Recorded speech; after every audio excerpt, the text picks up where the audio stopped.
Bonjour et bienvenue dans la vidéo numéro 1 destinée à mes petits loulous de 3e C et à tous les autres loulous qui voudront les rejoindre qui sont en 3e C ou éventuellement en 3e D. En classe, on avait commencé l'exercice 169, page 269 et on avait fait les 5 premiers exemples. Je vous ai remis ici l'énoncé pour ceux qui n'ont pas le livre. On en était au numéro 6 et on avait discuté en classe pour comprendre l'énoncé. Donc on veut une équation de la droite qui va passer par le point 6, 5 et par le milieu de Mn avec les conditions sur les coordonnées de M et N. Donc dans tous les exemples précédents, on a commencé immédiatement à comparer l'abscisse des points par lesquels passait la droite avant de calculer le coefficient directeur, etc. Ici, la première étape, puisque la droite passe par le milieu de Mn, eh bien c'est de calculer les coordonnées du milieu de Mn. Donc on va lui donner un nom, I par exemple.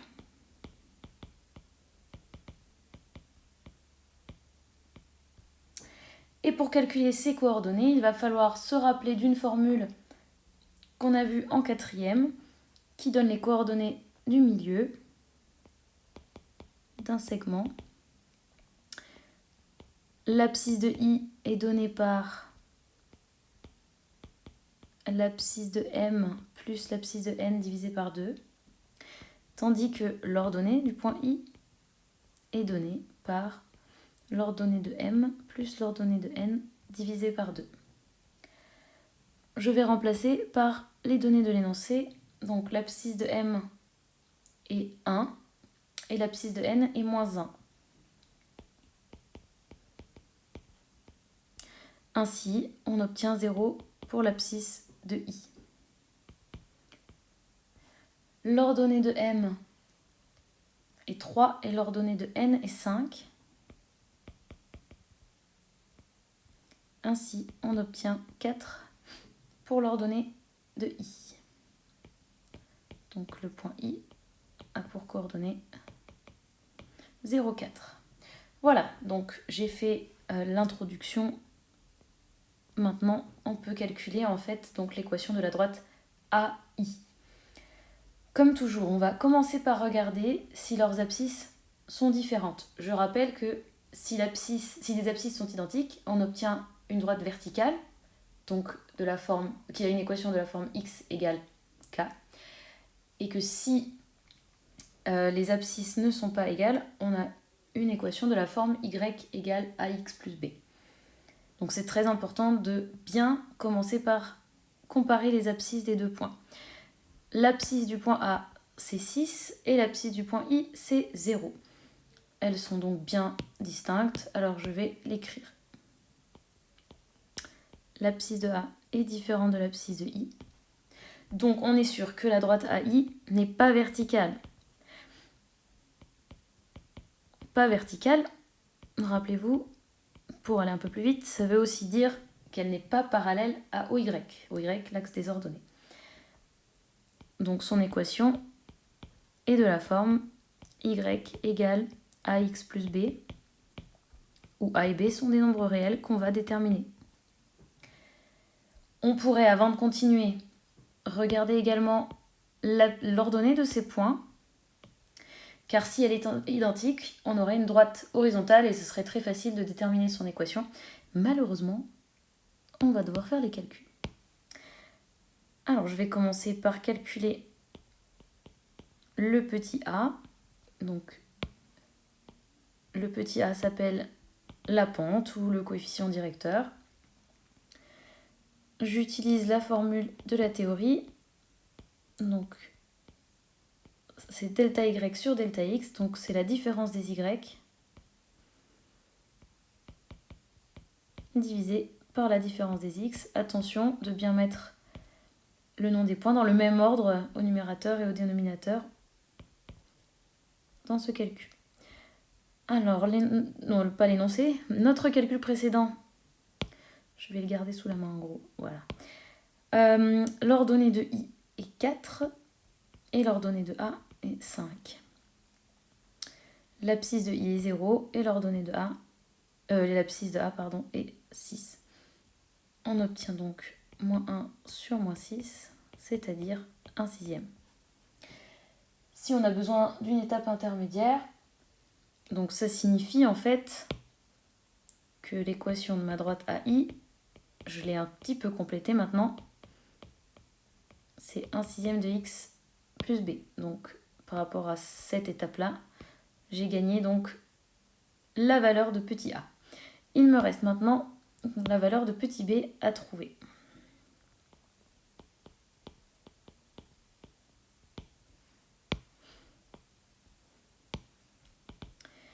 Pour cela, j'utilise ma propriété qui dit qu'un point appartient à une droite si ses coordonnées vérifient l'équation de la droite. Donc je vais prendre n'importe quel point, A ou I. En l'occurrence, I, ce sera plus facile. Alors, vous pouvez faire deux choix. Le problème, évidemment, c'est si vous vous êtes trompé dans I, ben, ça va continuer à être faux après. Ou alors, donc, vous pouvez prendre A, mais je vais avoir l'air sûr de moi, mais je vais prendre I en espérant que ce soit juste, parce que ça va être beaucoup plus simple à calculer. Donc, le point I, de coordonnées 0,4, se trouve sur la droite AI, donc à condition que ces coordonnées vérifient l'équation de la droite. L'équation de la droite, pour l'instant, elle est ici. Donc je vais remplacer le x et le y par les coordonnées de i.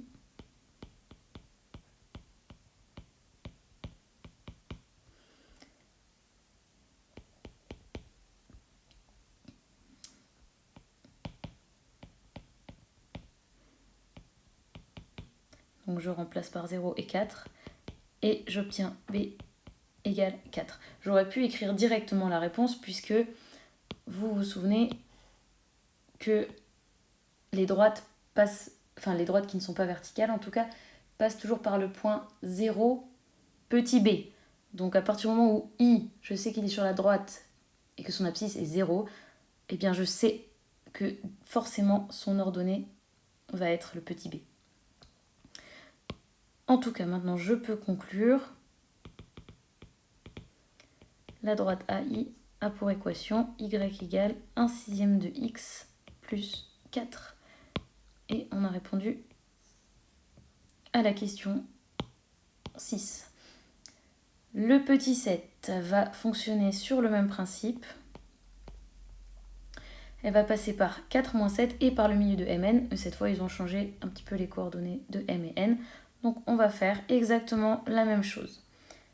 Ma prof de maths de terminale, ce serait rigolo si elle regardait cette vidéo, me disait « Il ne faut pas être esclave des lettres ».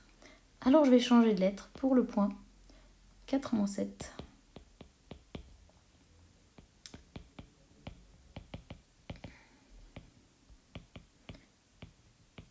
Je vais appeler par exemple H le milieu de Mn. On va commencer par calculer les coordonnées de H en utilisant la même formule que précédemment. C'est-à-dire l'abscisse de H est donnée par l'abscisse de M plus l'abscisse de N divisé par 2. Et l'ordonnée de H est donnée par l'ordonnée de M plus l'ordonnée de N divisé par 2. Je remplace par les valeurs qui sont dans l'énoncé. L'abscisse de M, c'est 0 et l'abscisse de N, c'est 5. Tout ça divisé par 2. J'obtiens 5 demi. Et l'ordonnée, donc on a 1 plus 0 sur 2, c'est-à-dire 1 demi. Donc H a pour coordonnée 5 demi, 1 demi. Je vais garder ça sous la main. Alors, je sais que ma droite passe par G et par H. Je vais commencer par comparer les coordonnées de G et H, donc en commençant par les abscisses. Donc l'abscisse de G et l'abscisse de H sont bien différentes, donc ce n'est pas une droite verticale. L'ordonnée de G et l'ordonnée de H sont différentes, ce n'est pas non plus une droite horizontale, donc on va devoir faire tout le calcul. XG n'est pas égal à XH, donc la droite GH n'est pas verticale. Donc, GH a une équation de la forme y égale, et je vais mettre mx plus p pour changer un petit peu, pour ne pas être esclave des lettres, comme disait ma prof. Je calcule le petit m, qui est la pente.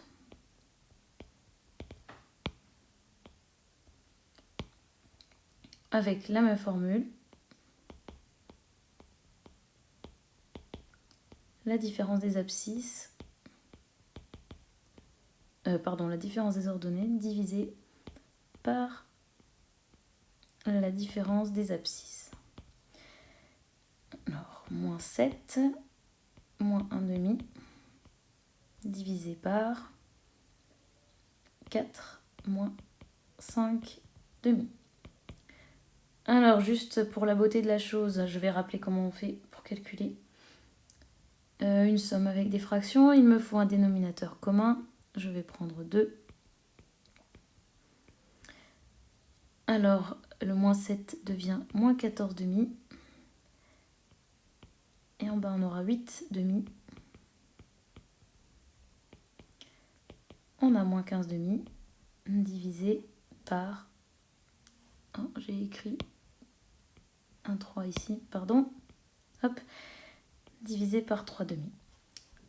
Votre propriété préférée de 7e, je le sais, c'est comment diviser deux fractions. Je vous réécris ici la règle.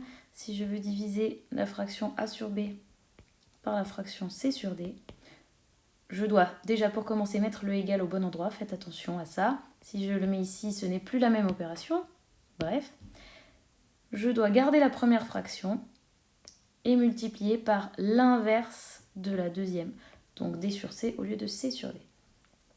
Dans notre exemple, on aura alors, je garde la première et je multiplie par l'inverse de la deuxième. Je vais pouvoir simplifier par 2 et calculer ceci et j'obtiens moins 5. Donc la pente est moins 5. Il me reste à calculer P.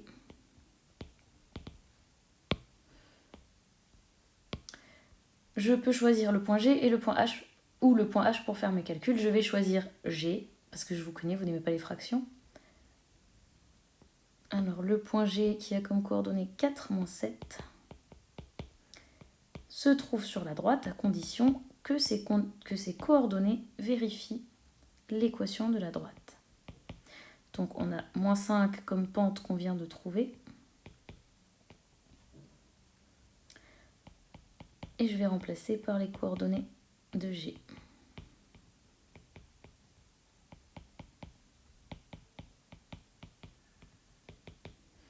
Et on va avoir P égale 13.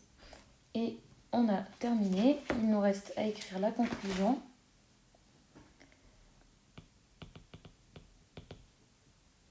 La droite GH a pour équation y égale moins 5x plus 13.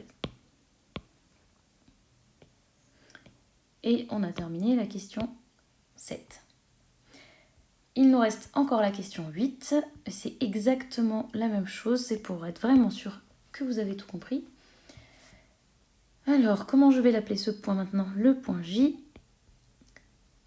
De coordonnées 4 tiers moins 1 demi. Et on passe par le milieu de Mn. Et cette fois, il y a plein de fractions partout.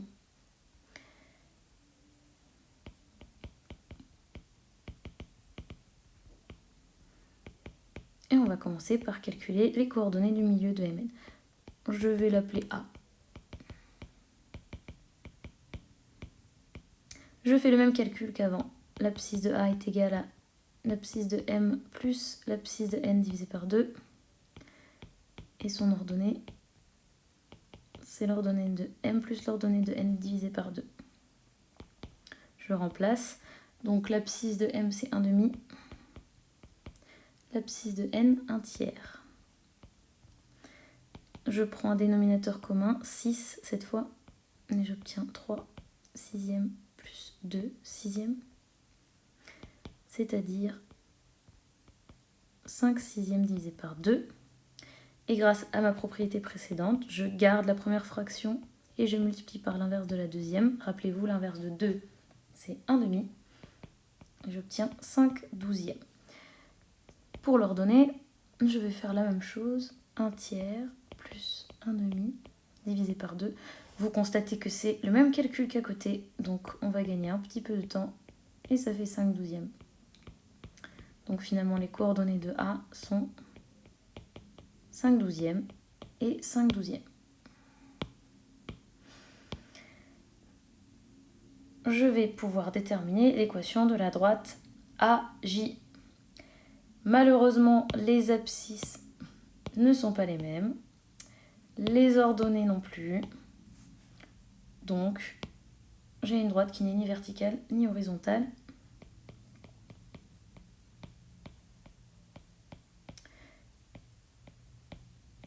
Donc, elle n'est pas parallèle à OY. Et donc, elle a une équation de la forme y égale ax plus b. Je vais calculer petit a avec la même formule.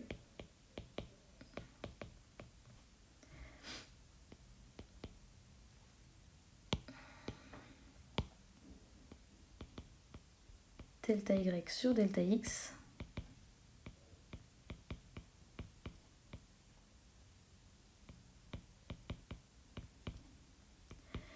L'ordonnée de A est 5/12. L'ordonnée de J est moins 1/2. L'abscisse de A est 5/12. Et l'abscisse de J est 4/3. Un joli dénominateur commun pour tout cela. Donc j'ai 5/12. Ici, je vais avoir 6/12. Et puis 5/12 moins. Ici, donc je vais multiplier par 4, 16/12.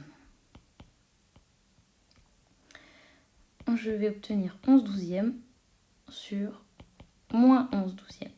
Et ceci fait moins 1. Ouf, on a trouvé notre pente. Il nous reste le petit b à calculer et ce sera fini pour cet exercice. Je vais utiliser le point, oh là là, n'importe lequel. Je vais prendre J. 4/3 moins 1/2 appartient à AJ. Si et seulement si ces coordonnées vérifient l'équation de la droite.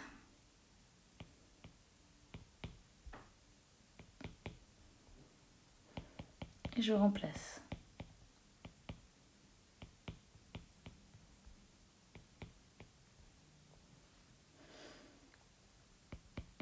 Je vais faire plus 4/3 à chaque membre.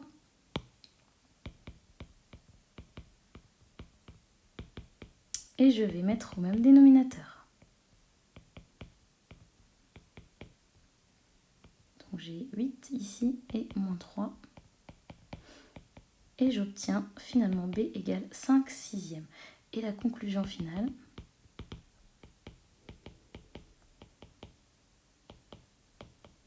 Ah, il manque le y, pardon. Y égale moins x plus 5/6. Et on a terminé la dernière question de cet exercice. Rendez-vous dans la vidéo numéro 2 pour l'exercice 170, page 269, qu'il faut essayer de faire à la maison tout seul avant de lire la correction dans la vidéo 2. N'hésitez pas à mettre un like si vous avez tout compris